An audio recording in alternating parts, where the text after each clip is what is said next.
I learned early that silence keeps a family together. At least, that's what they told me every time I swallowed my anger. Every time I was talked over, laughed off, or treated like a ghost at a table that bore my own name. They never shouted. They didn't need to. The way they looked through me was louder than any insult. I kept telling myself they didn't mean it, that blood meant something. But blood only mattered when it was theirs. The night I realized that, something inside me shifted. It wasn't rage. It was a quiet, steady certainty.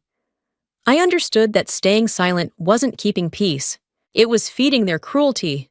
So I stopped waiting for them to see me, and I promised myself, the next time they looked my way, they wouldn't recognize the person standing there.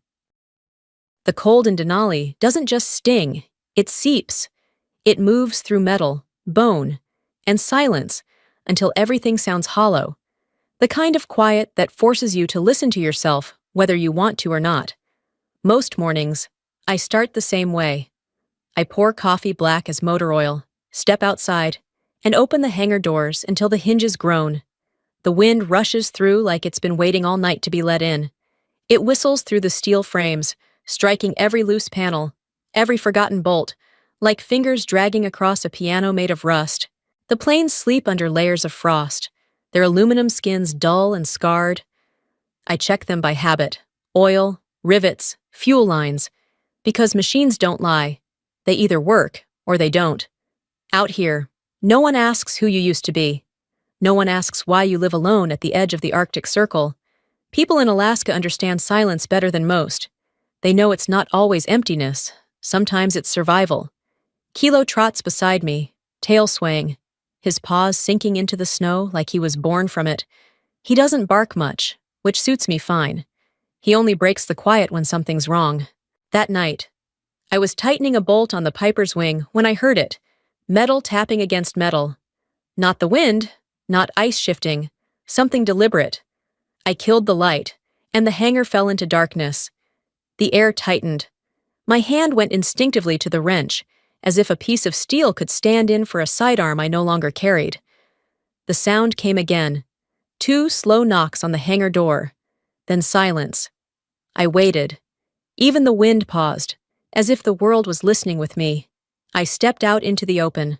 The snow was falling soft, almost soundless, but on the hard-packed ground in front of the door was a single set of footprints. Boot prints, large, deep, circling the hangar before disappearing into the tree line. Whoever it was hadn't rushed. They'd walked, studied the place. I followed the prints a few yards before they vanished into a patch of untouched snow. It was too clean, too careful. Whoever had been there knew how to cover their tracks. I stood still, breath curling in front of me, every sense tuned to the air. The smell of oil, the creak of the hangar door in the wind, the way the snow swallowed every sound. That kind of quiet isn't peace, it's warning. I stayed outside until my hands went numb. Then I went back in, bolted the door, and sat at the workbench with my coffee gone cold. The wind pressed against the walls like a living thing, and I found myself listening for the sound again, half hoping it wouldn't return, half knowing it would. By morning, the storm had buried everything. The prints, the tracks, even the unease. Only the hangar stood out against the white horizon, an old scar in a landscape that healed overnight. When the mail truck finally arrived, it was crawling through the snow like a wounded animal. The driver, an old man who never remembered my name, handed me a thick envelope sealed in gold paper. His breath smoked in the air as he read the label aloud. "Ross," he said, squinting. "Looks important." I nodded, thanked him, and waited until his taillights disappeared behind the ridge before I looked down at it. The envelope was heavy, embossed with a law firm from Dallas, Texas. Inside, a single letter folded with precision. "You are requested to appear at the reading of the will of Walter Ross, 10:04 a.m., March 14th. For a long time, I didn't move. My fingers brushed the name, Ross. It felt foreign and familiar all at once. 15 years since anyone had spoken it in my presence without turning it into a weapon. The paper trembled slightly in my hands, though not from the cold. I set it on the table and stared at the hanger walls, at the rows of tools hanging in perfect order. Out here, nothing reached me unless I allowed it to. But this had found its way through the snow, through the silence, through everything I'd built to keep the past out. I poured another cup of coffee, the bitter smell cutting through the air, and stood by the window. Outside, the world looked untouched, peaceful, even. But I knew better. The night before had been a message, a test knock before the door gives way. The letter was just confirmation. I didn't know if the will was about inheritance or unfinished business, but the name alone was enough to tell me what waited on the other end. Wasn't family, it was unfinished war. I folded the letter once, slipped it into my coat pocket, and looked at Kilo. He tilted his head, eyes bright, waiting for the word that meant we'd be leaving. Soon, I murmured. Outside, the wind howled against the hangar doors again, sharper this time, like the sound of steel on steel. I set my coffee down, pulled the lever to lock the hangar, and listened to the echo fade into the mountains. Whatever had started moving in the dark last night wasn't done, and neither was I. The snow whispered against the roof, a low, steady rhythm that almost sounded like breathing. Or maybe it was the past, exhaling one last time before coming back to life. Either way, I knew this peace wouldn't last, not here, not anymore. Dallas smelled like money trying too hard to disguise itself as sophistication, perfume, polished marble, and the faint sweetness of dying orchids. The Ross estate rose like a monument to excess, all glass and stone, and the kind of lighting meant to blind, not illuminate. The front doors opened before I could knock. Inside, the air was colder than the winter I'd left behind. A wall of mirrors stretched along the foyer, reflecting too many versions of me, none of which belonged here anymore. Victor was the first to appear. His smile was sharp enough to draw blood, perfectly rehearsed for the kind of audience that applauded cruelty as confidence. "Didn't think you'd show," he said, adjusting his cufflinks. "We figured you were still out there somewhere tightening bolts for strangers." I looked at him for a long moment, the kind that makes a person remember every word they've ever thrown your way. "The dead deserve a last hearing," I said finally, and walked past him. The dining hall hadn't changed, only the people sitting in it. The glass table stretched longer than memory, polished to a mirror that reflected not just faces but cracks in the ceiling above.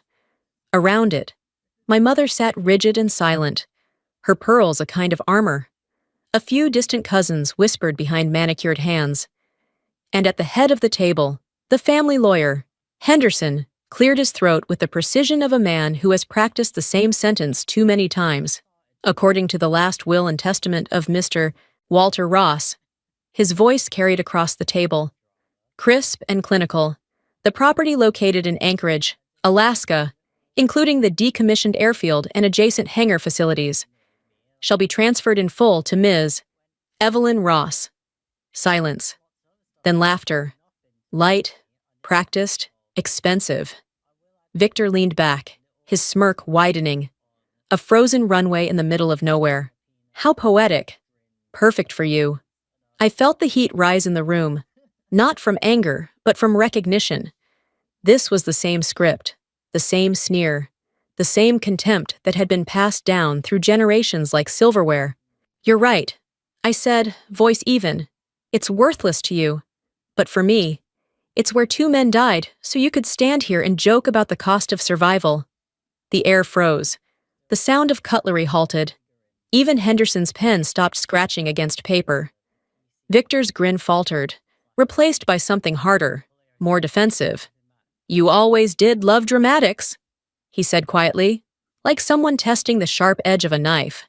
"That's what truth sounds like to people who don't want to hear it," I replied. The reading ended, but the tension didn't. When everyone rose to leave, Victor followed me out into the courtyard. The night was warm, the air thick with humidity, but the light from the chandelier above us glinted coldly against the marble tiles. "I'll buy it," he said flatly. 100,000. Not for sale. You don't understand. I need that land for a development project. It's in the way. I met his gaze, steady and unflinching. I understand perfectly. And you should know something. Victor, I've followed orders my whole life, but not yours. For the first time, he didn't smile. His jaw tightened, and something in his posture shifted. The same arrogance, now mixed with frustration. You really think you can hold on to it? He asked, voice low. I started walking toward the gate. Try me. As I reached the steps, I heard his voice behind me, lower, but clear enough to cut through the hum of the city. He was on the phone. If she won't sign, make her disappear. The words landed like a pulse in the dark, steady and cold. I didn't turn back. The night air smelled of gasoline and garden roses, both sharp in their own ways. I slipped the car key from my pocket, the metal warm against my palm, and kept walking. The world around me shimmered with the kind of artificial beauty only money could buy. Everything polished, fragile, and soulless. The house behind me glowed like a cage made of glass. Inside it, people like Victor mistook cruelty for ambition and deceit for intelligence. I'd once believed leaving this family meant freedom. Now I realized freedom was never something they granted. It was something you took back, inch by inch, until the glass cracked and the lies had nowhere left to hide. When I reached the car, I glanced at the rearview mirror. The mansion reflected in it looked distant, like a mirage dissolving in heat. I started the engine and let the headlights carve a path through the long driveway lined with imported oaks. The hum of the tires against the asphalt was the only sound. But beneath it, I could still hear Victor's words, faint and venomous, replaying in my mind. Make her disappear. They thought they still owned the narrative, that I'd stay quiet, play the role they wrote for me long ago. But they didn't understand the simple truth about silence. Once it's broken, it doesn't come back. I pressed harder on the gas and watched the house shrink behind me until it vanished. The highway stretched ahead, dark and endless, and for the first time in years, I felt something close to peace. Not the fragile kind that comes from being left alone, but the kind that comes right before a storm when you finally decide you're ready for it. The road curved north, toward the airport. Toward the cold, I trusted more than people. And as the city lights faded behind me, I knew this wasn't just a family matter anymore. It was a line drawn in the dark, one that someone was about to cross. The hotel in Dallas had that familiar smell of fake pine, the kind they spray through the vents to make you forget how many people have passed through the room before you. I lay on the bed, staring at the ceiling fan as it turned slow and uneven, its rhythm out of sync with the noise in my head. It had been years since Aleppo, but the memories hadn't dulled. They just waited for quiet places like this, to crawl out of the dark and breathe beside me. I could still hear it sometimes, the roar of an engine, the whistle before impact, and Cole's voice cutting through static. Cover me! Then nothing, just the sound of dust falling where a man used to be. I thought time would turn those sounds into ghosts, but they were too alive for that. Every time the wind hit the window, it carried his voice back to me. Some nights I tried to answer. The phone rang. I didn't need to look to know who it was. The silence before her voice was always the same, long enough to let me remember who had the upper hand. Evelyn, are you trying to embarrass us? Her tone wasn't anger. It was strategy. Keep the land? For what? You don't even live there. It was Father's wish. I said, that land is ice. Nothing grows there. Victor needs it for the resort project. You will sign it over. The way she said needs told me exactly who she thought deserved to have needs in this family. I took a slow breath. I'd promised myself I wouldn't argue. But some things crawl out even when you try to bury them. I kept this family's face clean long enough, I said quietly. With other people's blood. I'm done. There was a sharp inhale on the other end. Ross doesn't wear uniforms, she said, her voice tightening. Ross makes money. The line went dead before I could respond. I held the phone in my hand for a while, watching the city lights stretch across the window like veins of gold. Outside, the wind picked up, pressing against the glass until it hummed. It didn't sound like Texas. It sounded like the desert, like a battlefield remembering my name. I packed slowly, folding clothes that smelled faintly of jet fuel and cold air. Every motion had a kind of finality, like I was sealing off the last unburned bridge between us. When I zipped the last bag, my laptop blinked to life on the nightstand. A single notification pulsed in the corner of the screen. Secure mail received.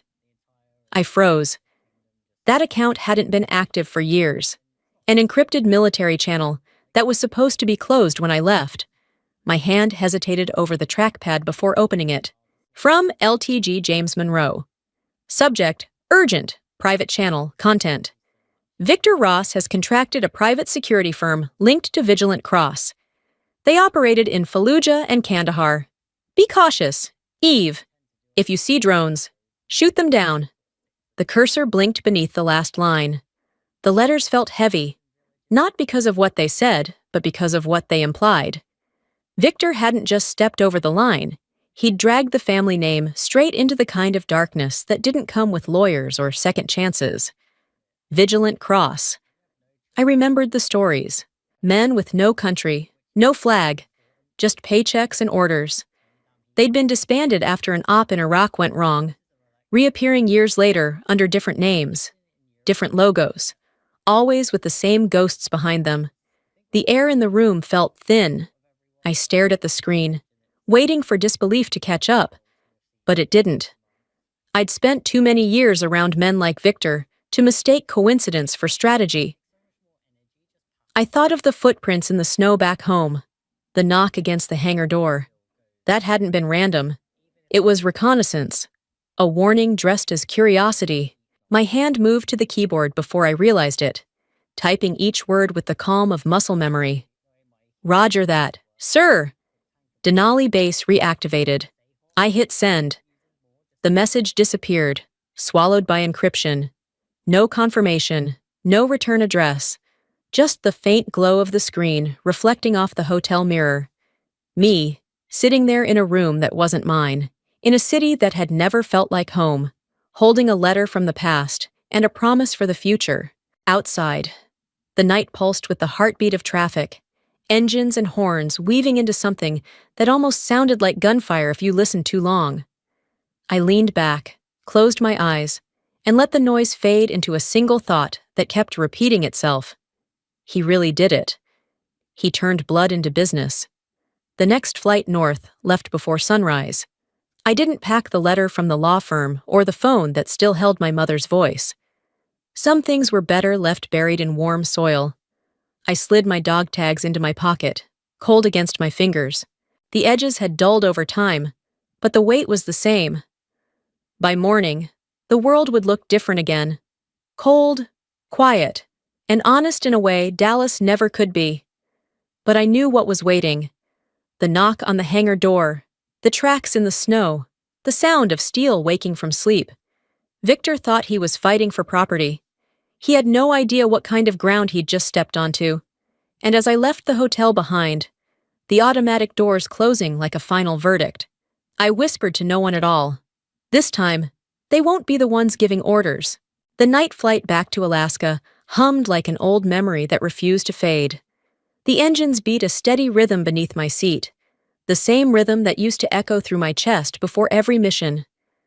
Outside the window, the world was nothing but darkness and the faint shimmer of snow-lit clouds.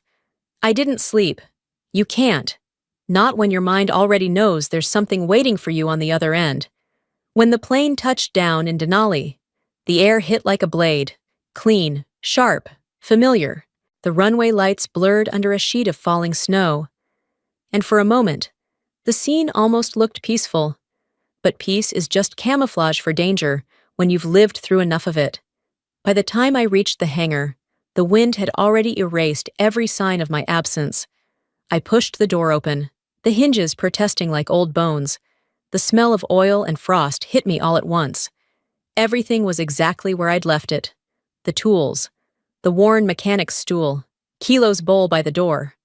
Still, the air felt different, heavy, like someone had been here breathing my air while I was gone. I switched on the radar. The screen flickered, lines cutting across like a heartbeat with arrhythmia. The signal kept breaking. White noise, static, intermittent pings. That machine hadn't glitched once since I rebuilt it last winter. If it was acting up now, something, or someone, was jamming the frequency. I reset it twice. Same interference, the kind that doesn't happen by accident, by instinct. I went outside. The wind had slowed to a whisper, and the snow had settled in thin, delicate layers. That's when I saw it. A faint blink of red light above the tree line. Small. Fast. Controlled. A drone. It circled the hangar once, then dipped low. Scanning. I raised my Remington, exhaled, and pulled the trigger. The sound cracked through the night like lightning splitting the sky. The drone dropped instantly, spiraling into the snowbank. Its propellers still spun weakly when I reached it. I pried the casing open with my knife. Inside, a memory card, still warm from the battery. Back in the hangar, I loaded it into my laptop. Images filled the screen. My house, the hangar, even me and Kilo walking across the field 2 days ago. There was also an overhead photo, marked with a red circle directly over my roof. My stomach turned cold. This wasn't random surveillance. They were mapping me. I checked under the Piper Cub out of habit, sliding across the frozen floor until the smell of fuel stung my nose. And that's when I saw it. A small black device stuck to the belly of the plane, wrapped in industrial tape. Military-grade GPS tracker. For a second, everything went silent inside me. I ripped it off, the adhesive tearing like skin, and tossed it across the floor. It hit the concrete with a hollow clack. My heart pounded. Not from fear, but recognition. Whoever placed it there knew exactly what they were doing. Not amateurs, trained. I sat up, breathing hard. The radar beeped faintly behind me, static crackling in the dark. I reached for the satellite phone and dialed the number burned into memory. Monroe answered on the second ring, his voice low and steady as always. "Sir," I said, "we've got movement, drone surveillance, military tech, possibly ex-contractors." There was a pause, a long one. Then, "They're not just contractors. They're Vigilant Cross. We've had eyes on them for months. We suspected Victor was tied to them. They're moving north tonight. Orders? Prepare quietly. Colonel, don't engage until I say, keep a low radar profile." The line went dead. I sat there for a while, staring at the faint glow of the radar screen, the red light pulsing like a heartbeat across the hangar. The quiet wasn't empty anymore. It vibrated. That low hum before something breaks. The same one I'd heard in war zones before the first shell landed. I checked the generator, the fuel, the ammo, habit, everything still in place, every tool where I'd left it. But when I stepped outside again, the sky was darker than it should have been. I walked toward the power station a few hundred yards away, the snow crunching beneath my boots. There, near the base of the pole, something glinted. A new cable, recently buried under a thin layer of snow. I brushed it off with my gloves. The line ran clean and tight, spliced into the main feed. Whoever did it knew the system. It would let them cut power remotely, from miles away. So they'd been here, not just watching, preparing. The realization hit hard and cold. They weren't scouting anymore. They were planning an entry. I followed the line until it disappeared into the forest. Then I turned back. Heart steady, but heavier than before. The hangar stood silent against the horizon, the metal walls glinting faintly under the moonlight. Back inside, I set up a perimeter. I scattered powdered snow near the doors to catch footprints, checked every bolt and hinge for tampering, locked everything twice. Kilo followed me closely, his ears twitching with every gust of wind. By the time I finished, the night was almost over. The storm outside had calmed, but the wind carried that faint metallic sound again, the same one I'd heard before leaving. The sound that never really meant peace.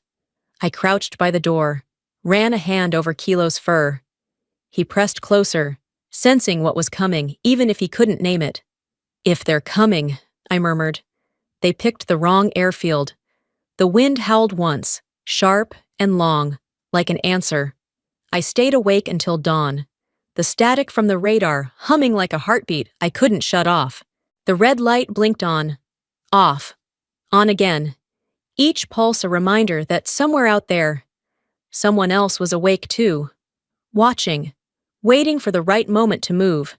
And as the first hint of light touched the snow, I realized the war I'd left behind hadn't ended. It had just changed its coordinates. Morning came clear and viciously bright, the kind of morning that makes the snow look innocent, like it isn't hiding anything underneath.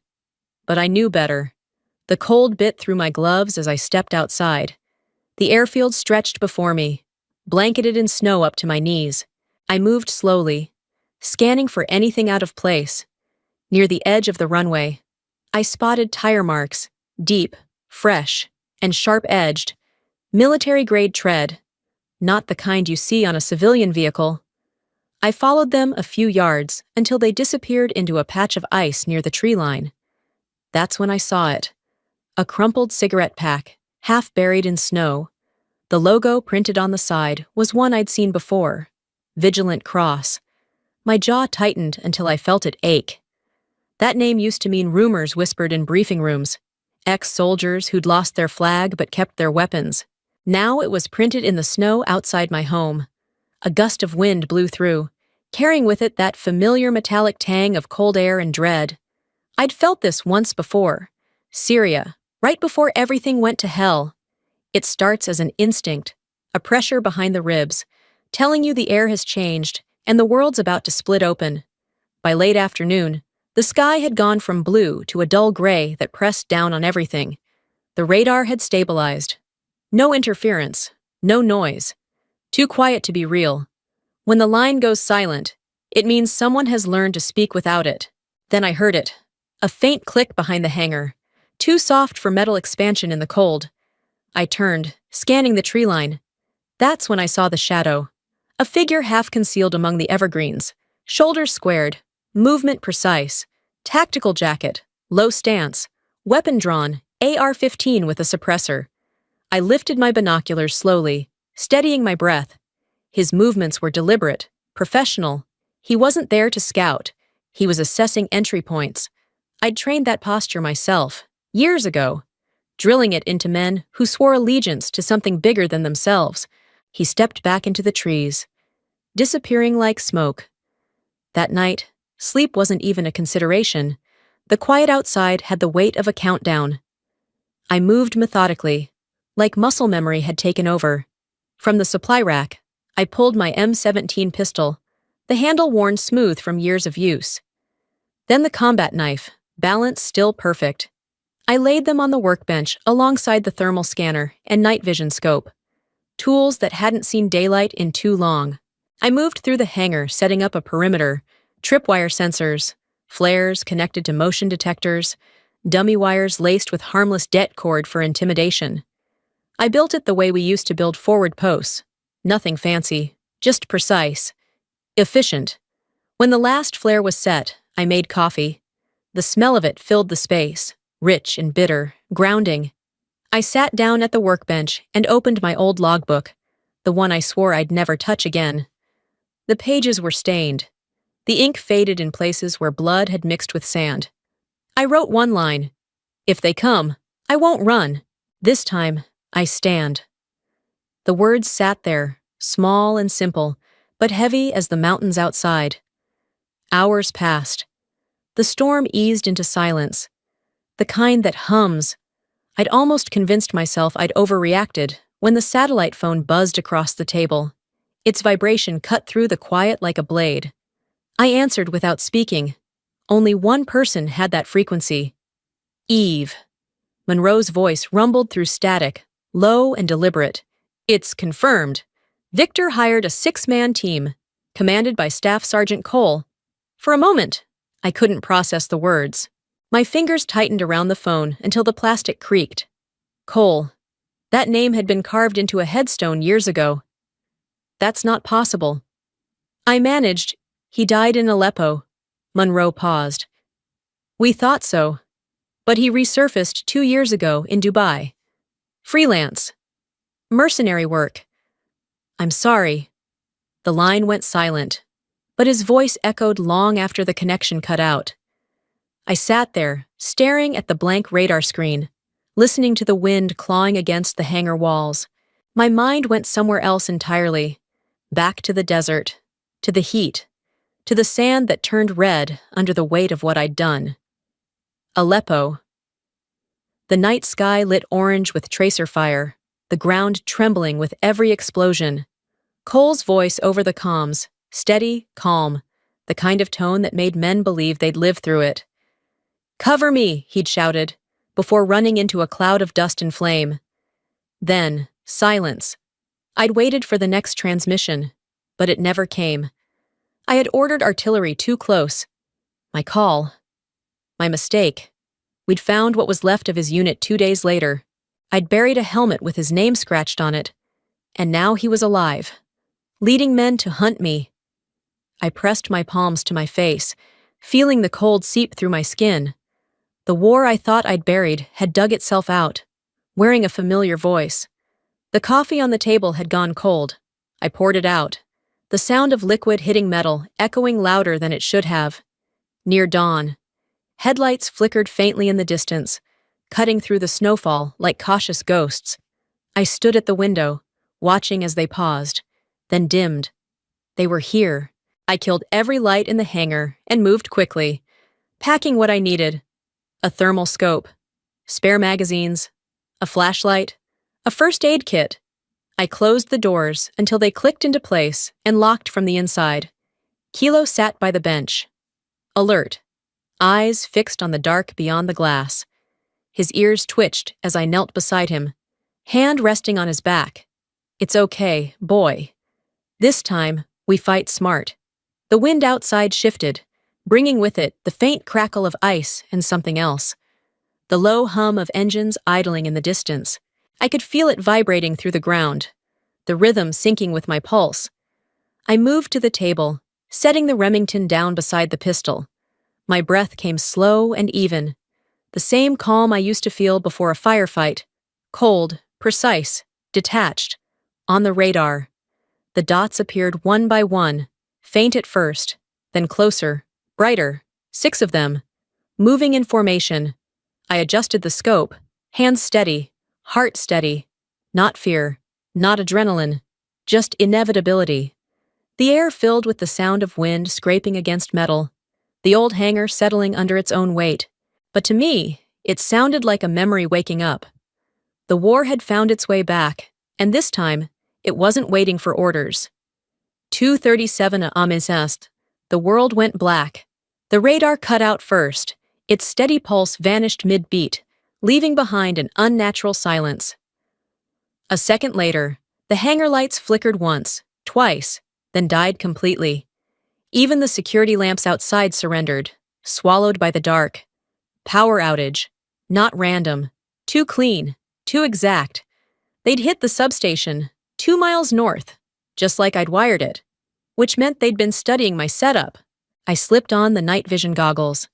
The hangar flooded in hues of green and black, every tool and cable glowing faintly in the artificial light. I moved without sound, every muscle remembering its place. Outside, the snow whispered under boot soles, multiple pairs. Deliberate cadence. 4. Maybe 5. They were coming in formation. I crouched low by the fuel drums, my finger hovering over the toggle switch wired to the mist system. A perimeter trap made from leftover aviation fuel. Primitive but effective. One spark and the entire entryway would bloom into light and fire. Through the narrow glass of the cockpit window, I caught the first glimpse of red laser dots gliding across the snow. They swept over the hangar door, over the Piper Cub's wing, over the crate near the bench where I'd left my wrench earlier. They didn't know I was watching. The wind stopped. Even nature seemed to pause. Then came the breach. 1, 2, 3 silenced pops against the steel frame. My thumb pressed down on the switch. The valves hissed open, the air filled with invisible vapor. When the first bullet sparked against the latch, the explosion wasn't loud. It was alive. The flash painted the night in liquid fire, roaring up the metal walls like a sunrise made of gasoline. Someone screamed, and another shouted, "Flashbang! Flashbang!" I rolled behind the spare engine crate, heart steady, lungs full of smoke and cold air. I fired a single shot into a steel drum across the hangar. The impact rang out like thunder, echoing off the walls, enough to make them think they were outnumbered. They faltered. The sound of boots shifted, no longer advancing. Then, through the chaos, a voice came over the comms. Low, commanding, unmistakable. "Take her out! Make it clean!" I froze. That voice, I'd memorized it years ago. "Cole!" For a split second, the flames around me blurred, the green tint of the goggles washing out into white. I raised my radio, thumb pressing down on the transmit key, my voice cutting through the static like a blade. "Sergeant Cole, this is Colonel Ross. You are pointing your weapon at your commanding officer." The entire field went still. Even the fire seemed to hold its breath. A long pause, broken only by the crackle of the comm. Then, a single word, soft, disbelieving. "Ma'am?" The sound of boots shuffled in the snow. I heard the faint click of a safety being engaged. Then another, and another. "Abort mission! It's her! Stand down!" The echo of his order stretched thin in the cold, but before I could breathe, another voice cut in, metallic, distorted, and full of venom. "No witnesses." "Finish it!" "Victor!" Gunfire erupted. The world shattered into noise. A bullet grazed the hangar wall. Another hit the ground near my boot. I dropped low, dragging the Remington across the floor, firing twice into the air, not to kill, just to scatter them. Outside, I saw Cole go down, the red bloom of blood spreading across his shoulder. He fell backward into the snow. I dove out, the cold slamming into my face. Flare in hand, I struck the pin and tossed it skyward. The flare burst above us in violent crimson, painting the field in light. The mercenaries panicked. The color turned their black uniforms to blood. One shouted, another dropped his rifle, and the rest scattered into the woods. The flare hissed out, and the darkness returned, swallowing their retreating shapes. Cole lay motionless. I knelt beside him, pressing a hand against the wound. His eyes flickered open, unfocused but aware. He rasped, He ordered them to kill everyone. No survivors, not even me. I nodded, tightening the makeshift bandage. I know. I dragged him inside, kicking the hangar door shut with my heel. Kilo barked once, short, sharp, a warning. Something was still out there. I crawled to the small window and lifted the goggles again. The night turned green. Movement, one figure creeping low through the snow, near the back of the hangar. He was planting something. My breath caught as I zoomed the lens. He was wiring a detonator to the main fuel tank. Without thinking, I grabbed the knife from my boot and stepped into the doorway. The wind hit me full force, but my arm was steady. I threw. The knife spun once before burying itself into his forearm. The man dropped, screaming, the detonator skidding from his grasp. I was already moving. I stomped down on his wrist, grabbed the device, and ripped the battery out in one motion. The lights on it died. The cold bit my skin, the adrenaline sharper than any pain. Victor hadn't just sent killers. He'd sent a cleanup crew. They were going to erase everything, the evidence, the hangar, me. I looked back toward the faint outline of Cole propped against a crate, his breath ragged. "Can you stand?" I asked. "Barely," he muttered. "A through and through, shoulder hit. I'll live. Then you're not done yet. Listen to me. We end this tonight." He blinked, processing, then nodded once. I returned to the radar console, coaxed it back to life. The static cleared, revealing 4 blips retreating north, moving toward the frozen lake. The faint pulse of their signals looked like heartbeats. "North," I said quietly. "They're regrouping by the ice." Cole smirked weakly, blood drying on his jaw. "You always did like fighting uphill." I checked my M4, loaded a fresh magazine. The sound of the bolt sliding into place echoed through the hangar like a promise. Outside, the wind began to rise again, whistling through the gaps in the steel walls. The snow swirled, erasing footprints, covering bodies, rewriting the story before it was even done. I slung the rifle over my shoulder, pulled my hood tight, and stepped into the storm. It's time they remember who taught them to hunt. The wind swallowed the words whole, carrying them north. The lights stayed dead behind me, but I didn't need them. I'd fought in darker places than this, and survived. And tonight, I intended to make sure they didn't forget it. The wind screamed through the valley like it was trying to tear the world apart. Snow fell sideways, stinging my face, erasing the trail we'd left behind only minutes earlier. The forest ahead was nothing but shifting white and shadow. Every step was a fight to move forward. Cole followed close behind, his breathing rough through the headset. Blood from his shoulder wound had frozen against his sleeve, dark and stiff, but he kept up. He always had. Through the snow haze, I caught flashes of red, the lingering glow of the flare I'd thrown earlier, diffused through the storm.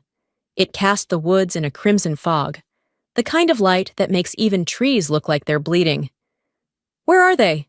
Cole's voice came through the radio, shaky but alert. I kept my eyes on the scope. "Just keep that radio open. Follow my lead." We moved through the tree line, slow and low, until the woods gave way to a frozen expanse of ice. The lake stretched out before us, wide, flat, and cruelly open. At the far edge, faint shadows huddled near a mound of ice, movement against the wind. 3 of them. They'd regrouped, just like I expected. I adjusted the infrared scope, the world turning into a blur of green and heat. Through the lens, their outlines glowed faintly orange. They were shivering, fatigue and fear both visible even in thermal. One was kneeling, trying to recalibrate a rifle. Another kept glancing back over his shoulder toward the woods. Paranoid, jumpy. I crouched behind a snowbank and pulled a flare from my vest. My glove slipped once against the frozen metal, but I struck it clean. The flare hissed to life, a sharp white burst cutting through the storm. Light flooded the lake. For a moment, no one moved. Then, one of them shouted, panic slicing through the wind. "She's JSOC! She's Tier 1! The words hung there, heavy, undeniable. I could see their faces now. Shock, disbelief, fear. The same look I'd seen on countless men right before they realized they were out of their depth. I stood, stepped into the open, rifle lowered but ready. The flare light glinted off the edge of my visor. My voice was calm, not loud, not angry, just final. "Put your weapons down. Walk away. I'll forget your faces." It wasn't a threat. It was mercy. They hesitated only a second before dropping their rifles. One muttered something I couldn't hear over the wind. Then, all 3 turned and ran, stumbling across the ice like ghosts trying to outrun judgment. I didn't chase them. I just watched until the storm swallowed them whole. Behind me, Cole exhaled, half a laugh, half a groan. "Still giving orders, huh?" I turned slightly, keeping my gaze on the empty lake. "Still following them, huh?" He chuckled, coughing through the cold, and we started back toward the hangar. Every step felt heavier. The storm was losing strength, but the quiet it left behind was worse. Too still, too knowing. By the time we reached the hangar, the horizon was breaking, the faintest glow of dawn hidden behind sheets of gray. I pushed open the door, the hinges stiff with ice, and guided Cole inside. The radar had rebooted itself, blinking weakly. Static filled the radio, a low hum like a heartbeat that refused to die. I crossed to the old military set on the shelf, brushed the frost from the controls, and keyed the mic, Denali base to command, requesting code green. Evidence secured. Hostiles disengaged. 1 injured. The response came after a few seconds of silence. Monroe's voice cutting through the static, steady, grounded. The kind of tone that anchors you even when the world falls apart. Copy. Colonel. Weapons free. 2 words that meant everything and nothing at once. Weapons free. Permission to act without asking.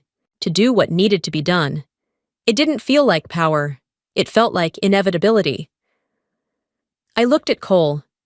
He was sitting on the floor against a crate, pale but conscious. His eyes met mine with a strange mix of shame and relief. He said softly, almost to himself, "I should have seen it coming. He wanted us dead too. All of us." I crouched beside him. "What do you mean?" He swallowed hard, his breath fogging the air. "Victor didn't just want you gone," he said. "Vigilant Cross wasn't supposed to survive either. We were all loose ends. He paid extra to make sure no one talked. About the money laundering, the weapons contracts, the bribes. Every mission was a cover for a transfer. We thought it was corporate security, but it was blood money." The weight of his words settled between us, heavier than the cold. I switched on my recorder, the small red light blinking alive. Cole didn't protest. His voice stayed low, breaking occasionally when pain caught up to him. I let him speak until the whole story spilled out. The transfers, the shell companies, the orders. When he finished, I said nothing. I just reached for the laptop, connected the hard drive, and began encrypting the file. The progress bar crawled forward, slow as breathing. Outside, the storm had finally started to fade. "Upload complete" flashed across the screen. The war just turned public. I leaned back, letting the words sink in. For years, everything I'd done was buried under clearance levels and silent oaths. But now, the truth was out there, bouncing off satellites, untouchable. Cole looked up at me, a faint smirk on his lips. "You always were too stubborn to die quietly." I didn't answer. I was listening to something else. The wind? It wasn't howling anymore. It was shifting, low, steady, almost like a sigh. The kind of sound you hear after a battle ends, when the land itself exhales. But inside me, the quiet didn't last. Something else was building, not rage, not grief. Something cleaner, sharper, justice. I packed the recorder, sealed the drive, and stood. The hangar smelled of gunpowder and cold steel, the remnants of what had almost been the end. I looked once more at the radar. The field was clear now. For the first time in years, I knew exactly what I needed to do, and as the first light of morning crept across the snow, I felt it in my bones. The next call wouldn't come from them. It would come from me. The snow had stopped by the time dawn crawled over the horizon. The light came slow and blue, cutting through what was left of the night. Smoke from the fires still drifted lazily across the airfield, rising in faint gray ribbons. Shards of metal from last night's chaos glittered under the morning sun like fragments of another life. No gunfire, no movement, just the thick, heavy quiet that follows after a storm when even the earth seems too tired to breathe. Cole sat slumped in the folding chair by the workbench, his arm wrapped tight in layers of gauze. His face looked pale against the dark of his jacket, but his eyes were steady. I poured 2 tin mugs of coffee, the smell cutting through the cold, and handed one to him. "You should try to rest," I said. He gave a low laugh, rough from the cold. "You never sleep when the enemy's near." I sipped from my mug, watching the steam curl up into the rafters. "Not the enemy," I said softly. "Just someone who forgot which side they were on." Cole gave a weary smile. "Not much difference left anymore, is there?" His words hung in the air, carried by the hum of the generator that struggled to stay alive. I didn't answer. Some truths didn't need to be debated. Outside, the snow glowed like a sheet of glass. I stepped out to the hangar's threshold, boots crunching against the frost. For a moment, the world felt still, suspended. Then I saw them. 2 dots on the horizon, moving fast. The low hum reached me before the shape did, a deep vibration that resonated in my chest. Then came the unmistakable rhythm of twin rotors slicing through air. Thwap, thwap, thwap. My pulse matched the beat. Osprey. The aircrafts broke through the morning light, descending low over the ridge, kicking up a blizzard of snow with their downdraft. The sound was deafening, metal and wind colliding in a symphony I hadn't heard in years.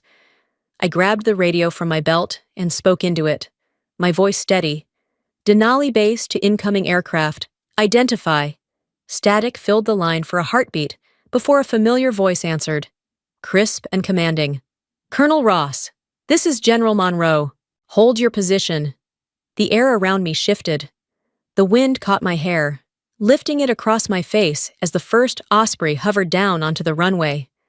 Snow exploded upward in spirals, turning the world into a storm of white and gold. Behind the wall of spinning blades, I saw the shape of a black SUV cutting across the frozen road. Tires crunched against the ice as it approached. Victor. He came fast, the engine roaring, headlights slicing through the haze. The Ospreys loomed above like silent witnesses, their shadows long and cold across the airfield. I stepped forward, right into the intersection of light, the spot where the beams from the SUV met the floodlights from the aircraft. Two worlds, justice and greed, truth and control. The car stopped a few yards from me. The driver's door opened, and Victor stepped out. His coat was tailored, his gloves spotless despite the snow swirling around him. He looked at me like a man who still believed money could bend reality to his will. "You win one small battle. Eve," he said, voice low and condescending. "But I'll make this entire country kneel before me." I didn't respond. Behind me, the Osprey's landing light hit the metal insignia on my chest, the emblem of the USAF Special Tactics Command. The reflection caught Victor's eye. For the first time, his expression faltered. The Osprey's side door opened. From the curtain of snow stepped General Monroe. His uniform was dark against the whiteout, his boots cutting clean, deliberate tracks as he walked toward us. His voice carried like thunder rolling over ice. "Colonel Evelyn Ross. Mission status?" I turned slightly, still keeping Victor in sight. "All hostiles neutralized, sir. Evidence uploaded and verified." Monroe nodded once, his eyes never leaving mine before shifting to Victor. He reached inside his coat and pulled out a sealed folder. "Victor Ross," he said, "you are under arrest for conspiracy to commit federal murder, international money laundering, and domestic terrorism funding." Victor blinked, the snow catching on his lashes. Then he laughed, a sharp, bitter sound that cracked through the air. "You don't have that authority. I am Ross. I own half this state. I control the system." Monroe's tone stayed flat. "You control money, Mr. Ross, but she controls the sky." He raised his hand. From the Osprey, a team of FBI agents and military police emerged, weapons slung but ready. They fanned out with methodical precision, their boots sinking into the snow. One of them carried a portable screen. When he set it up, the light flickered to life, displaying document after document, bank transfers, offshore accounts, contracts signed with Vigilant Cross, and then the recording. Victor's own voice echoed through the cold. "Take her out. Make it clean." Every syllable hung in the air like a noose tightening. Victor's face drained of color. He stared at the screen, shaking his head slowly. No, that's not. No one told me she was." He stopped. His gaze snapped to me, wide with realization. "You!" I met his eyes, calm and unblinking. "You never asked." The wind picked up again, flurries dancing around us like ashes. The snow fell softly, soundlessly, as agents moved in. The metallic click of cuffs broke the silence, followed by the hollow sound of a man's last breath of arrogance. They led him toward the SUV, his footprints filling with snow before he could take another step. I stood still, watching. There was no satisfaction in it, just a quiet closing of a door that had been left open too long. Monroe came to stand beside me, his gloved hand resting briefly on my shoulder. His voice carried through the thinning storm. The sky responded. "Colonel." I exhaled, slow, steady, eyes on the horizon, where the light was finally breaking through. "It always does, sir. It always does." The Osprey engines roared again, lifting snow into the air until everything disappeared in a blinding storm of white. The cold bit into my skin. But I didn't move. I just watched the sky swallow them whole, the echoes of their rotors fading into something like peace. For the first time in a long while, the airfield was silent, and I knew it wasn't the end. It was the beginning of whatever came next. By the time the second helicopter touched down, the storm had broken. The wind had lost its teeth, leaving behind a cold so clean it almost hurt to breathe.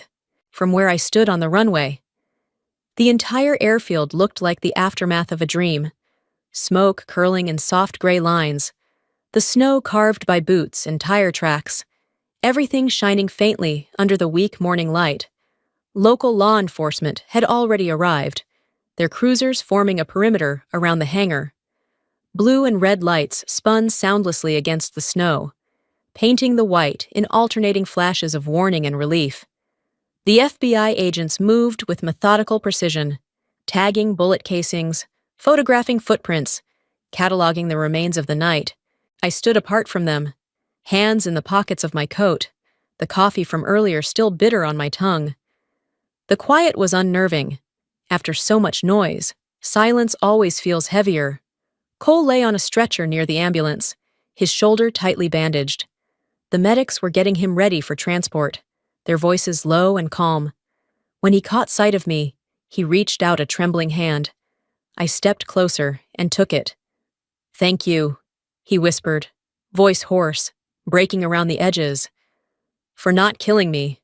I almost smiled. "Don't thank me, Cole. I just followed protocol." His hand squeezed mine once, faint but deliberate, before they lifted him into the ambulance. I watched until the doors closed and the engine started. For all the blood and betrayal between us, there was something unspoken there, an old loyalty that hadn't died, just changed shape. The crunch of boots on snow broke the silence. General Monroe approached, his uniform heavy with frost, his expression unreadable. He held something in his gloved hand, a small data card sealed in plastic. "All evidence confirmed," he said, handing it to me. "He won't see daylight again." I took it carefully, the edges cold against my palm. Somewhere behind him, agents were leading Victor across the runway in handcuffs. His coat, once immaculate, was torn and dusted with snow. The arrogance that had always clung to him was gone now, replaced by something empty. For the first time, he looked at me, not with hatred, but with something closer to disbelief. The kind a man wears when the world he thought he owned starts crumbling in front of him. He hesitated, then spoke, voice low and bitter. "You didn't win. Evelyn, somewhere out there, there's always another me." "Maybe," I said quietly, "but they'll know I exist." The words seemed to catch him off guard. His mouth opened slightly, but no sound came. The agents pushed him forward, and the sound of the cuffs clinking against his wrists was the last thing I heard before the door of the armored truck shut behind him. For a moment, everything went still. Then, a gust of wind swept across the runway, picking up loose sheets of paper from one of the evidence tables. They danced through the air, one of them catching briefly on my boot before tumbling into the distance.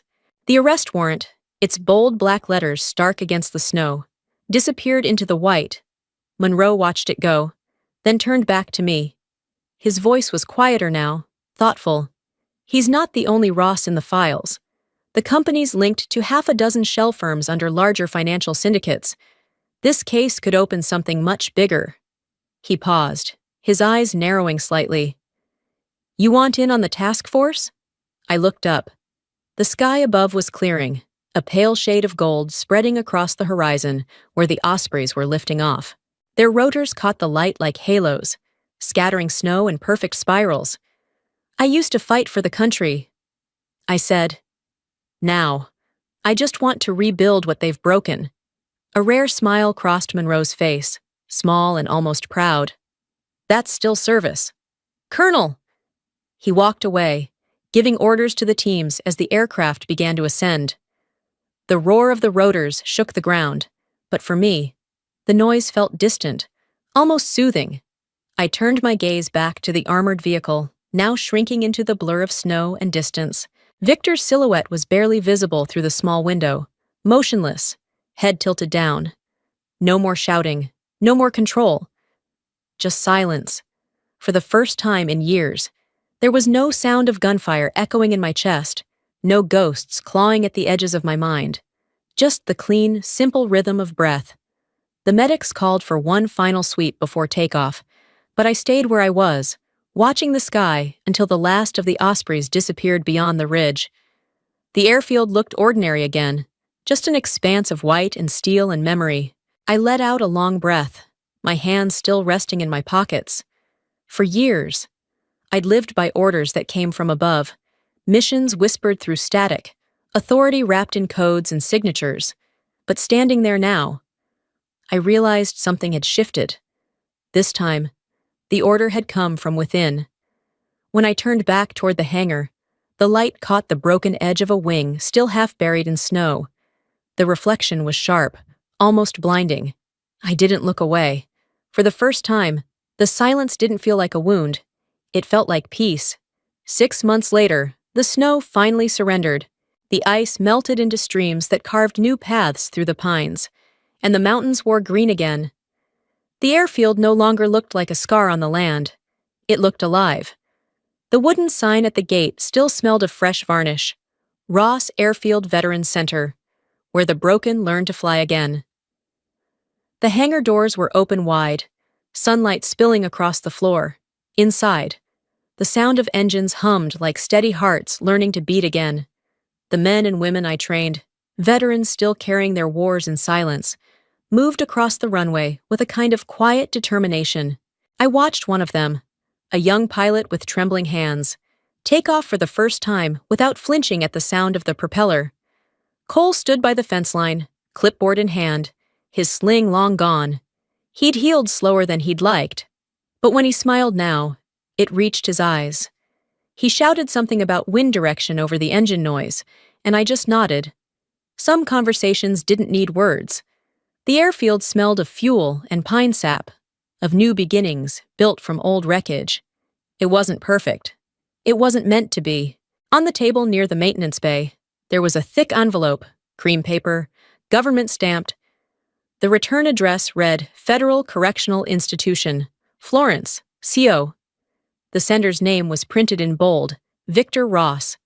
I ran my fingers over it once, feeling the texture of the seal. I didn't open it. I didn't need to. Whatever it said, it belonged to a man still trapped inside walls of his own making. I set the envelope down on the console of the small Cessna parked nearby. The cockpit smelled faintly of oil and cold metal, the way it always did before a flight.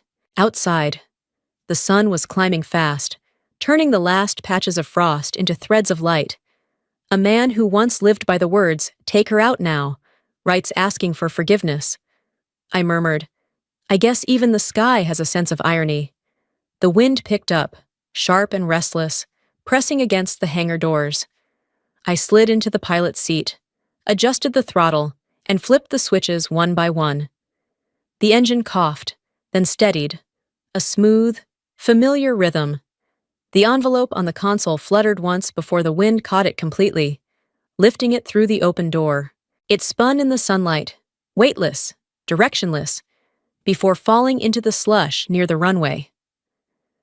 I taxied forward slowly, the wheels bumping along the old cracks we hadn't fixed yet. Ahead, the runway shimmered with a thin layer of meltwater, reflecting the sky in streaks of gold and blue. As the propeller gained speed, the vibrations settled into my bones, comforting and clear. The world outside blurred, and the air began to lift under the wings. They told him to take me out. I thought, he forgot. I trained the sky to take orders from me. The plane climbed fast, slicing through the last layer of low fog until the world below turned soft and distant. The air was clean, untouched. Behind me, the runway stretched out like a healed scar, straight and white against the thawing earth. I didn't look back. For the first time in years, there was no enemy, no command, no unfinished battle humming beneath my ribs, just the steady sound of flight, the kind that doesn't run from the past, but rises through it. Peace, I realized, isn't the absence of war. It's knowing you no longer have to fight for someone else's approval. Above the mountains, the horizon glowed, a seamless line of light and sky. I leveled the wings, steady and sure, and let the world fall quiet beneath me.